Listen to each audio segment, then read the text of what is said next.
Hello everyone, I welcome to the Nitya English Lab.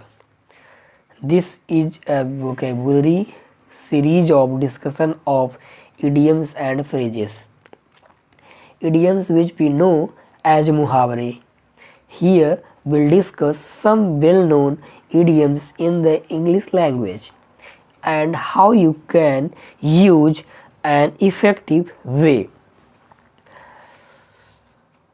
Friends, मैं आपको ऐसे tricks से इडियम बताऊंगा, इडियम्स जो आपको सभी इडियम्स बहुत आसानी से याद हो जाएंगे।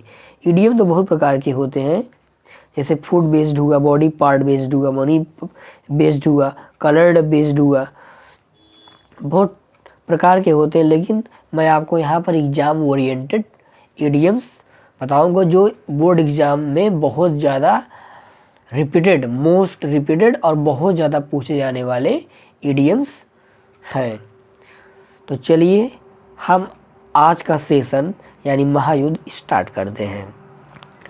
तो मैं आपको वोकेबुलरी सीरीज का ये पार्ट 1 है। तो सबसे पहले हम वोकेबुलरी की कुछ टर्मिनोलॉजी को समझेंगे कि हम वोकेबुलरी को किस तरीके से याद रखें, याद करें, उसको सीखें। तो इसमें फर्स्ट पार्ट आपका है वर्ड्स बिहाइंड हिस्ट्री। कहने का मतलब जैसे कोई वर्ड दिया रहता है तो उसके पीछे का कुछ इवेंट और इस हिस्ट्री रहती है, इवेंट रहता है। नेक्स्ट है आपका वर्ड निमोनिक्स यानी ट्रिक्स। कहने का मतलब जैसे कोई वर्ड दिया रहता है तो उस वर्ड को हम कविता और कहानी के माध्यम से उसको सीखने की कोशिश करेंगे, ये आपका निमोनिक्स होता है।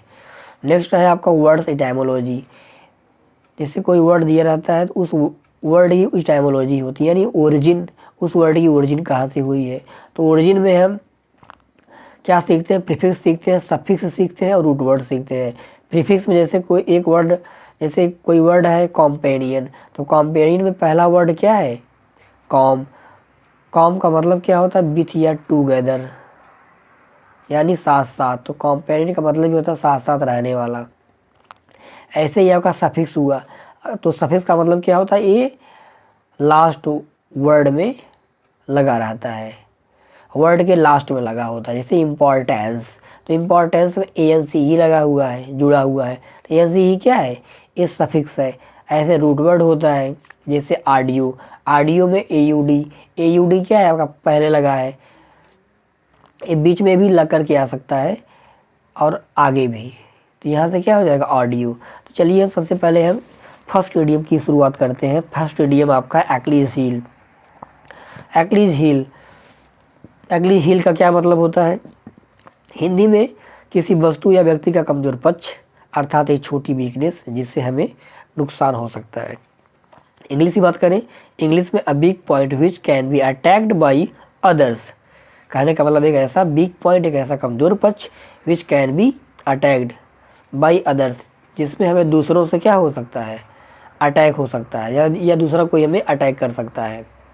एक्लीज स्टोरी, एक्लीज स्टोरी में क्या है, देखिए ये वर्ड एक्लीज, एक्लीज थोड़ा सा टफली वर्ड है, तो एक्लीज को हम एक स्टोरी के माध्यम से समझेंगे। एक्लीज का मतलब क्या होता है कि इंग्लिश एक्लीज वर्ड कहाँ से ओरिजिनेट हुआ है। तो एक्लीज एक महान यूनानी योद्धा था, वॉरियर था। तो यूनान के जो लोग थे, यूनानी, मानते थे कि उससे महान योद्धा कोई पैदा नहीं हुआ। वह ट्रॉय के युद्ध का महानायक था। ट्रॉय उस समय एक साम्राज्य हुआ करता था, किंगडम हुआ करता था, और वह होमर के इलियाड का प्रमुख नायक था, जो उन योद्धाओं में सबसे सुंदर था जिन्होंने ट्रॉय के विरुद्ध युद्ध किया था। वह थेटिस और पेलियस का बेटा था, जो मर्मिडोन्स का राजा था। ज्यूस और पोसाइडन दोनों थेटिस से शादी करना चाहते थे। जब प्रोमियस ने ज्यूस को भविष्यवाणी बताई कि थेटिस का पुत्र अपने पिता से महान होगा, तब थेटिस का पेलियस से विवाह हुआ। जब एक्लीज का जन्म हुआ तो थेटिस ने उसे स्टाइक्स नदी में डुबोकर अमर बनाने का प्रयास किया। स्टाइक्स नदी, हिंदी में उसको हम वैतरणी नदी के नाम से जानते हैं, जो बहुत ही फेमस, बहुत ही प्रसिद्ध नदी मानी जाती है। लेकिन क्या हुआ कि शरीर का वह भाग जहाँ से थेटिस ने उसे पकड़ रखा था, यानी उसकी एड़ी, वो अमर नहीं बन पाई। एक्लीज को पेलगस के बेटे व पायोनियन के हीरो एस्ट्रोपीज ने युद्ध के लिए ललकारा। उसने एक्लीज पर 2 भाले फेंके, जिनमें से एक उसकी एड़ी में लगा, जिससे उसकी एड़ी में खून निकलने लगा। इसी से पता चलता है कि उसकी एड़ी को छोड़कर उसके शरीर के अन्य सभी भाग अमर थे। जो उसकी कहने का मतलब है कि एक्लीज का जो कमजोर पक्ष था वो क्या था, उसकी एड़ी थी। मतलब उसकी एड़ी में भाले लगने से क्या हो गया, उसकी कमजोरी का पता चल गया। तो यहीं से एक्लीज वर्ड ओरिजिनेट हुआ है। अगर हम इसके एग्जाम्पल की बात करें तो एग्जाम्पल देख लेते हैं। एग्जाम्पल देखिए, अभी जैसे रिसेंटली यूपीटीटी का पेपर लीक हुआ, तो यूपीटीटी के पेपर के लीक होने से योगी आदित्यनाथ के आने वाले अपकमिंग इलेक्शन पर प्रभाव पड़ सकता है। तो उस पर एक एग्जाम्पल है। तो कहने का मतलब है कि उस योगी का कमजोर पक्ष पेपर का लीक होना। UPTT paper leak has been an एक्टिव heel for the CM Yogi, मतलब कमजोर पक्ष सीएम योगी का। नेक्स्ट ईडीएम क्या है, अब बात समझ में आई, अंडरस्टूड। अब नेक्स्ट ईडीएम की बात करते हैं हम। तो नेक्स्ट ईडीएम है ऐड फ्यूल टू फायर। कहने का मतलब है आग में घी डालना या मामले को और ज़्यादा बद से बदतर बना देना, ख़राब कर देना। इंग्लिश में क्या कहेंगे, to make a matter verse.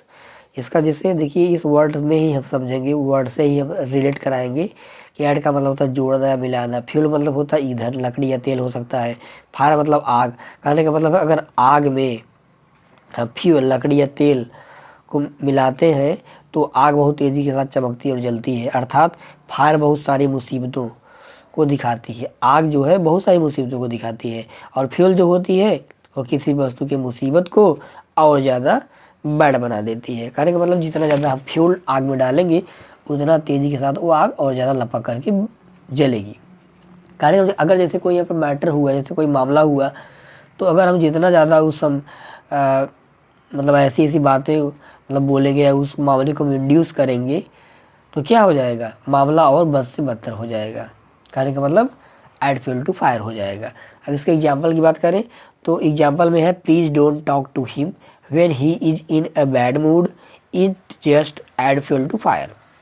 कहने का मतलब कि उससे बात मत करो, अभी वो बैड मूड में है, ठीक है, नहीं तो क्या हो जाएगा, वो ऐड फ्यूल टू फायर हो जाएगा। अंडरस्टूड, ओके, समझ में आई बात। अब हम देखिए, अब हम चलते हैं नेक्स्ट ईडीएम की तरफ। नेक्स्ट ईडीएम है एन आर्म चेयर जॉब। इसकी हिंदी मीनिंग होती है आराम की कुर्सी वाली नौकरी, मतलब good income job with high comfort, मतलब एक अच्छी आय की नौकरी जिसमें हमें हाई कंफर्ट बहुत ज़्यादा आराम मिले। आर्म चेयर, इसके वर्ड से ही लग रहा है आर्म चेयर। आर्म मतलब होता है हाथ, मतलब हाथ को बढ़िया से अच्छे से चेयर पर रख करके बैठ कर करने वाली जॉब। कहने का मतलब सरकारी नौकरी, 2-4 घंटे की जॉब जिसमें खूब पैसा मिले, ये आपका हो जाएगा एन आर्म चेयर जॉब। इसका मतलब होता है आराम की कुर्सी वाली नौकरी। अब नेक्स्ट ईडीएम की तरफ चलते हैं। नेक्स्ट ईडीएम आपका है एन एक्स टू ग्राइंड। इसका मतलब होता है अपना काम निकालना या स्वार्थी। कहने का मतलब है दूसरे की परवाह बिल्कुल मत करना, सिर्फ खुद के बारे में सोचना। अब इसकी मीनिंग क्या है, अगर इसकी मीनिंग को हम तोड़ें, ब्रेक करें इस वर्ड को, तो एक्स का मतलब होता है कुल्हाड़ी और टू ग्राइंड का मतलब होता है काटना, मतलब कुल्हाड़ी से काटना। अब इंग्लिश में क्या हो जाएगा, something done for selfish reason, मतलब किसी सेल्फिश रीजन से क्या करना, अपना काम निकाल लेना। तो कुल्हाड़ी से काटने का मतलब ही है कि खुद के बारे में सोचना, ठीक। अब अगर इसके एग्जाम्पल की बात करें तो जैसे लिखा है mothers have no axe to grind, they just want their children to be happy. तो जो उसकी मदर्स है उसको सिर्फ अपने बच्चे से मतलब है कि मेरा बच्चा खुश रहे, सिर्फ बस, मतलब वो अपने सिर्फ खुद अपने बच्चे के बारे में सोच रही है, मतलब अपना काम निकाल रही है। नेक्स्ट ईडीएम की बात करें तो दिया है एन आयरन विल। इसकी हिंदी मीनिंग होती है दृढ़ इच्छा शक्ति। तो बिल का मतलब ही होता है इच्छा या डिजायर, और आयरन के मतलब आप लोग जानते ही हैं, लोहे जैसा मजबूत। तो जो जिसकी इच्छा लोहे जैसी मजबूत होगी तो इसका मतलब है उसकी इच्छा शक्ति क्या होगी, बहुत ज़्यादा दृढ़ होगी, रिजिड होगी, स्ट्रांग होगी, मतलब strong will power. Understood, okay. अब हम एग्जाम्पल की बात करें तो a lack of iron will bring on anaemia a blood problem. कहने का मतलब अगर आयरन बिल की कमी रहेगी तो एनीमिया हो जाएगा, ब्लड प्रॉब्लम की समस्या हो जाएगी। ओके, समझ में आई बात। अब नेक्स्ट ईडीएम की बात करें, नेक्स्ट ईडीएम आपका एन ओलिव ब्रांच, जिसका हिंदी मीनिंग होता है शांति निवेदन या पीस रिक्वेस्ट या पीस ट्रीटी। अगर इसको हम इस वर्ड को हम रिलेट कराएं ऑलिव को, तो ऑलिव को हम रिलेट कराएंगे ऑलिव ऑयल से, क्योंकि एक ऑलिव ऑयल होता है जिसे हम हिंदी में जैतून का तेल बोलते हैं, जो त्वचा और बालों के लिए फ़ायदेमंद होता है। तो ऑलिव ऑयल मतलब तेल। तेल, अब यहाँ से एक वर्ड हम रिलेट कराएंगे तेल लगाना। तेल लगाने का मतलब होता नहीं है, जैसे गांव में या व्यवहारिक भाषा में लोग एक शब्द यूज करते हैं तेल लगाना। तेल लगाना, तेल लगाने का मतलब क्या है कि शांति निवेदन करना। किसी से आप क्या करते हो, तेल लगाने का काम जो करता है, इसका मतलब आप उससे क्या करते हो, आप उसको शांति निवेदन चाहते हो। या ये भी कह सकते हो कि जैतून का तेल लगाने से बाल और त्वचा को शांति और ठंडक मिलती है, ये भी आप बात कर सकते हो। तो ऑलिव ब्रांच को हम कैसे रिलेट कराएं, ऑलिव ऑयल से, या मतलब तेल लगाने से। तेल लगाने का मतलब क्या है, शांति निवेदन। एग्जाम्पल की बात करें, the olive branch is the symbol of peace. Olive branch क्या होता है, इस पीस का सिंबल होता है। नेक्स्ट एग्जाम्पल है, Amit also offered an olive branch to critics in his party. Amit ने क्या किया था, ऑफर किया था, आमंत्रित किया था अपनी पार्टी में आलोचकों को क्या करने के लिए, शांति निवेदन करने के लिए शांति निवेदन करने के लिए अमित ने ऑफर किया था आलोचकों को अपनी पार्टी में। अंडरस्टूड, ओके, इडियम समझ में आया। अब हम नेक्स्ट इडियम की बात करें। नेक्स्ट इडियम क्या है, एट पिंच, जरूरत पड़ने पर, इन अ ट्रबल एक्शन। अब इस वर्ड को हम रिलेट कराएंगे या समझेंगे, ब्रेक करेंगे। तो पिंच का मतलब होता है प्रेरणा करना या इंड्यूस करना, किसी चीज़ को प्रेरित करना। तो एट पिंच, यह एक ऐसी सिचुएशन होती है एट पिंच जहाँ पर बंदे को कुछ करने की ज़रूरत होती है, अर्थात इमरजेंसी। जैसे देखिए, इसके पहले भी पुलवामा अटैक हुआ था, तो मोदी जी को पुलवामा हमले में एट पिंच होने की ज़रूरत थी। अगर एग्जाम्पल की बात करें तो at pinch it can be used as a weapon. Weapon के रूप में हम ज़रूरत पड़ने पर वेपन का यूज हम कर सकते हैं। नेक्स्ट एग्जाम्पल है, 6 people and more at pinch could be seated comfortably at a table।